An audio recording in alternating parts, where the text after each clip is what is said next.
resilience group started due to necessity.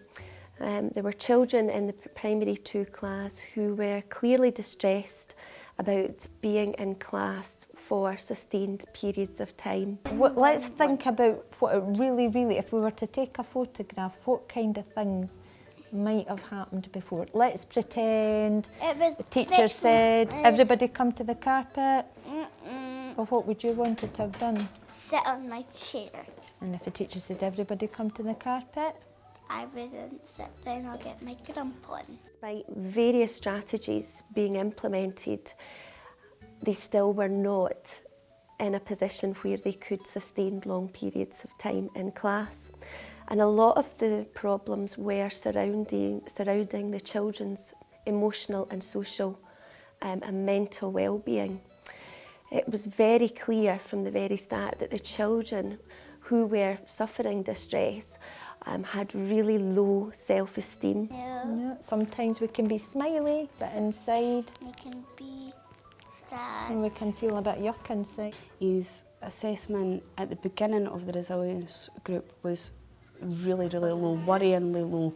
When we tried to do restoratives, I would hear from the children, I am rubbish, I'm not good at this, I can't do this. And it was at that point I decided we needed to do something. I can do it. You can do it. So I came up with the timetable which Miss Howie, the class teacher, would use to identify when the children needed intervention. We came up with run charts where each child had their own coloured dot. So I was able to track when the children were needing assistance or when they were in distress and were needing to be removed from the situation, and was able to track as well when they were interrupting the rest of the learners in the class as well. And so from that we've been able to look back and see specific areas that they need assistance in. I thought it was really good to see the visual graphs that his head teacher was doing for him. You could see clearly where certain techniques were definitely paying off with his behaviour, with the peaks and troughs. At any point, Lindsay should be able to have a look at her iPad and say, okay, this particular child hasn't had any interventions for 5 days.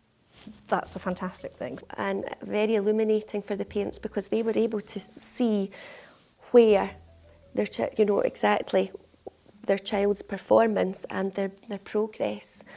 I would definitely say that having had the resilience groups going on has meant that I've been able to do a lot more teaching in class. The children have been able to concentrate more on their teaching. It's been a lot more focused, and they've definitely improved in their learning as well. And as the resilience group continued on a daily basis, their need for time out, their need for intervention started to decrease. Behaviour first became an issue. We started having regular meetings. They came down to maybe once every 6 weeks with all the staff involved with Keith. Everybody would have a say on what they thought was going on and how to help that situation. And it's definitely helped the relationships between family life and school life. It's not a them and us, it's everybody's involved in it together now. Everybody is focusing on Keith. It feels like a friendship rather than a working relationship. The interesting thing about this project is really measuring the impact that it's had on the specific children, but taking that forward into next year and looking how that can impact on what we do within our school. So for example, we've seen that the resilience group has had a positive impact on a small group of children. What that will mean from next year is as they come into primary ones, the children will actually have an assessment based upon their self-esteem to identify specific children that could then benefit from the resilient group next year. So it's been a really positive impact that we've been able to measure and inform our next steps as a school. Our behaviour improved massively since she started the group.